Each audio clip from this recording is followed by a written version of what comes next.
Mpote na balandinyo surtout, il y a Adassa Temo TV. Soyez tous le bienvenue dans notre émission Les Abakuki. Oh, les Adassa chou de mon cœur. Oh, est-ce que vous êtes là présent? Tokoti lo mbangu na kati émission na biso. En tout cas, trop c'est trop. Bo sauter ba pibité, bo s'abonner. Tokota lo mbangu na sujet na biso. Yalelo. Bandeko nanga o mimika bongwazo sala bana wana. Eze loko ba sala kate. Lelo to lobela nanu mwa ndambu. Ya makambo filme na biso toza awa pona kosala promotion ya filme na biso o ezali orpheline nangina mona batu nyonso oyo bazotala filme boya na ba commentaire boya koyebisa nga comportement ya Mimi vis-à-vis ya Awa azosala ebongo pona nini sila camarade mabe yango balobaka mwasi alibala fozala na ba camarade o pe babala Awa ndenga aza bongo dudu supu mutapo na kiye na ebite so botala ki pe parti oyo les Abakouk dudu supu tanga kei na orphelina mutema na ye beta ki pona Awa azaki na deza Mimi pe andima ki azui Awa atie na ndako mutu o apesi Mimi ka bongo ba conseil ya mabe eza sila bisalu mutu akomi opesi ba conseil o Awa aza mabe Awa aza ndoki sila bisalu na théâtre o mopanzi mobomi bato ebele bazalaka bongo na théâtre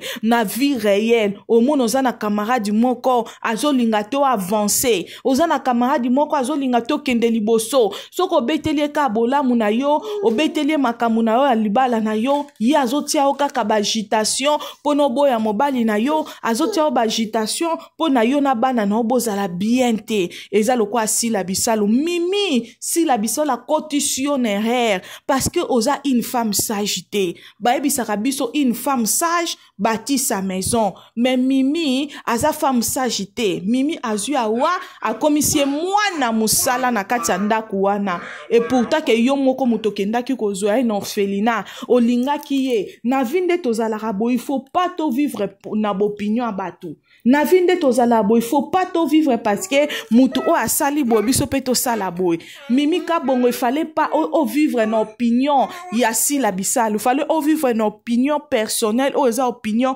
ya yo moko pona yo moko nde mutokenda ekozwa mwana wana est-ce que ça na batu bazo consommer film na biso na kati ya les Abakouk de SB un film na biso titre nango kombo nango orpheline en tout cas eza film moko kitoko makasi ezopesa ba conseil makasi nga na bengaka chaîne na biso ezalaka église online ezopesa biso ba conseil ezolakisa biso ke eza na ba camarade mosusu bosuka ane libanda kokotisa ye na kati ya ndako na yo te posoko kotisi na ndako na yo akoya ko détruire yo eza lokwa ndeti sila camarade moko mabe makasi pona Mimi ka bongo si la camarade mo mabe liboso na ningaka bebisa libala Mimi ka bongo mais Mimi nyonso wana ozo comprendre te parce que ozangi discernement Mimi ka bongo na vie faut kozala na discernement ndeto ozalaka na kati ya bandako ya mabala boye il faut ozala na nzambe il faut tia molimo mosantu liboso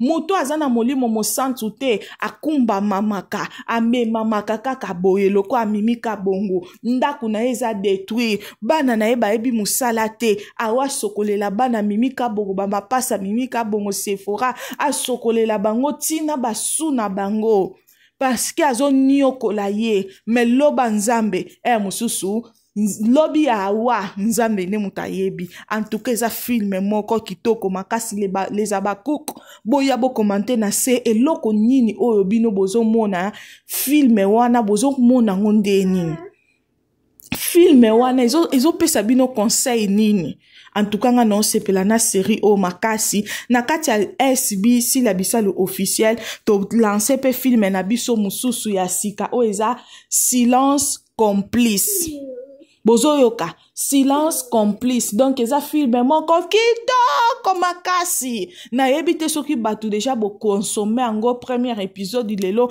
eza déjà na 30k na ngi tito koma dimanche ekokisa 100k parce que eza filme moko kitoko babenga sila ya mukolo. Mam se frappe encore. Ya mukolo a frappé encore. Alors to ya to consommer film na biso, to ya to zalawana, to partager ba film na biso, d'épisode na biso nyonso ko ki sa 100K et ko sa la biso bien. Bo continuer ko s'abonner, bo sauter ba pibité. To sengi bino bo continuer ko s'abonner massivement na kati ya Adasate Mo TV. Bo sotaka ba pib na biso te, s'il vous plaît les abakouk. Mama Dasa yaka ko lele la bino te. Bo tindela nga mbongo, bo pesa nga boy, bo songisa nga boy. Non, eloko na osenga bino les abakouk. Les anges adorables de notre maman. Bo sotelenga ba pibité. Na ba pibi wana nde salara ke toye la bino toujours biloko kitoko. D'émission ya kitoko, ba live ya kitoko. Mutafingi sila na 12h. Na 12h 2 minutes biso to peli si live toza. Les abakouk boza la concentrer. Na kati ya sila bisalu officiel. Na kati ya les abakouk de SB. Je vous aime. Tokutani na émission Oezoya. Bye! To sengi bino bo continuer ko s'abonner massivement na kati ya Adasate Mo TV.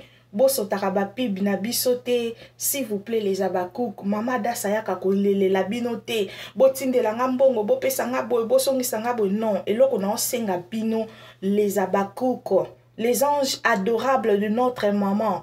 Bo sotelenga ba pibité. Na ba pibi wana nde salara ke toye la bino toujours biloko kitoko. D'émission ya kitoko, ba live ya kitoko. Mutafingi sila na 12h.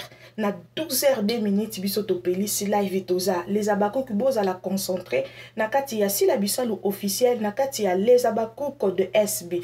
Je vous aime. Tokutani na émission Oezoya. Bye!